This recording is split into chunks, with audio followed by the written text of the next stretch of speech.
The silence of Rihan's mansion was almost suffocating that night. A vast dining hall filled with chandeliers, golden cutlery, and a table that could seat 20, yet only one man sat at its head. His 50th birthday, and instead of the laughter of children or the warm chatter of a family, all he heard was the clinking of a spoon against his untouched soup. Rihan Khan was a man who had built empires with his bare hands. He had risen from poverty, worked day and night, clawed his way up the corporate ladder, and eventually became one of the wealthiest men in the country. He had everything most people only dream of: mansions, sports cars, private jets. Yet inside he was hollow. "What good is all this?" he muttered to himself, staring at the marble floor. "If I have no one truly mine."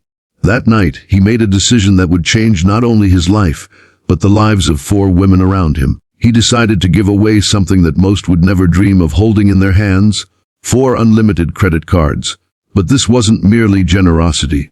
Deep inside, Rihan wanted to test the meaning of loyalty, love, and gratitude. He wanted to see who, among those closest to him, valued more than just his wealth.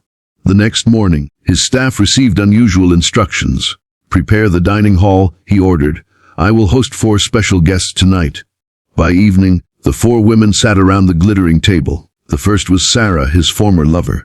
Years ago, she had promised him forever, but walked away when his work consumed his time.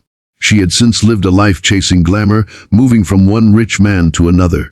She smiled now, draped in jewels, her eyes scanning the mansion as if calculating its worth. The second was Mehak, his only sister. She had often accused him of forgetting family, of drowning himself in wealth while their relatives struggled.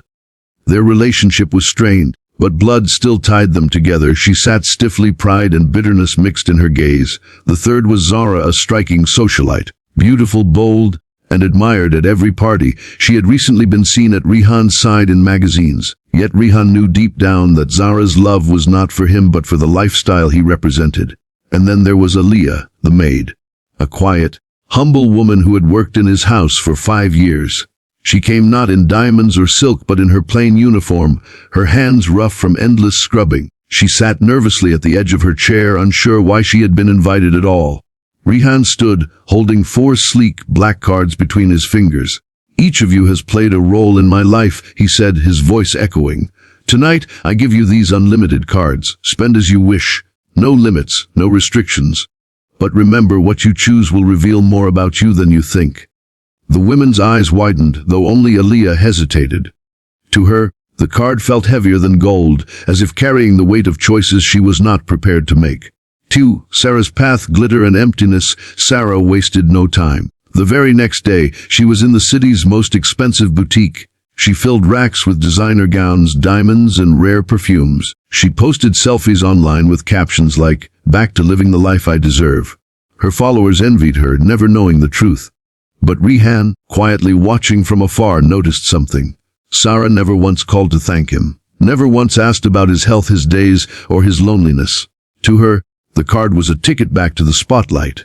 A month later, Sarah invited him to a dinner party. He arrived quietly and watched as she bragged to her friends about her resources.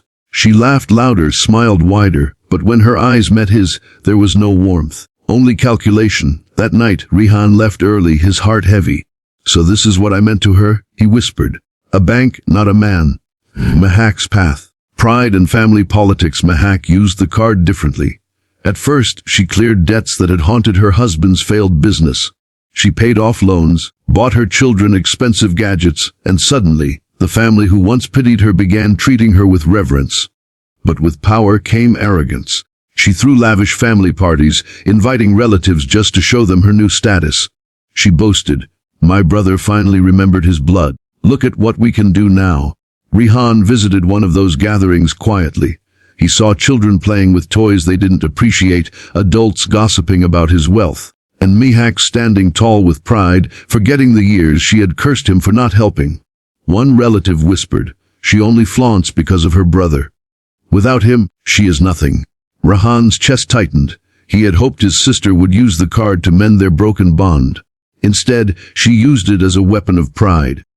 Zara's path, beauty and betrayal. Zara lived like a queen. She moved into a luxury penthouse, bought a red sports car, and hosted wild parties every week. Her circle of friends expanded, filled with influencers, models, and businessmen. Her calls to Rihan grew less frequent. At first, she invited him to events, but when he didn't fit the glamorous crowd, she stopped. Soon, he only saw her in glossy magazines, photographed with men half his age. One night, Rihan tried calling her. She didn't answer.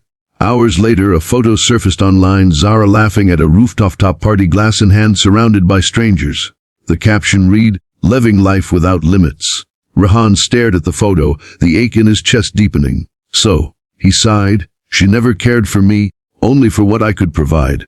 The Aaliyah's path, the unexpected choice, but Aaliyah, she was different. Rihan noticed strange transactions on her card. Small amounts at grocery stores, payments to clinics, school fees at rundown institutions. Curious, he followed her one afternoon. She didn't go to malls or salons. Instead, she took a crowded bus to a poor neighborhood. Rihan, disguised, trailed behind her. There he saw her carrying bags of food into a widow's home, paying tuition for orphans, buying medicines for an elderly man. She spoke gently to each family, never once mentioning where the money came from. She wore the same worn-out shoes, her clothes as simple as ever. She gave, and gave, yet kept nothing for herself. That evening, Rihan confronted her. "Why, Aaliyah? Why didn't you buy anything for yourself?" Her eyes filled with tears. "Sir, every day I see suffering on my way home. Children without books, mothers without food. I couldn't buy silk dresses knowing they were starving. I have enough with my wages. They have nothing." Rihan felt his throat tighten. For the first time in years, he was speechless. The revelation weeks passed. Sarah's world crumbled when her reckless spending was exposed online. Followers mocked her, and those who once envied her disappeared. Mahak's family turned bitter again once debts returned. Her relatives whispered behind her back, calling her arrogant. Zara's so-called friends left when she could no longer maintain her reckless parties. She was alone in her penthouse, surrounded by luxury but empty inside. But Aaliyah, the poor neighborhood she helped, flourished. Children went to school, families had food, and elders prayed for her every night. She had created hope where there was none. One evening, Rihan gathered all 4 women in his mansion again. He looked at each one slowly, his voice heavy with truth. "Money is a mirror," he said. "It shows us who we truly are. Some of you used it to shine in the eyes of the world. One of you used it to bring light into others' darkness." He turned to Aaliyah. "You have taught me the true meaning of wealth. From today you are not just my maid, you are my partner. Together, we will build schools, hospitals, and shelters. We will change lives." The other 3 lowered their heads in shame.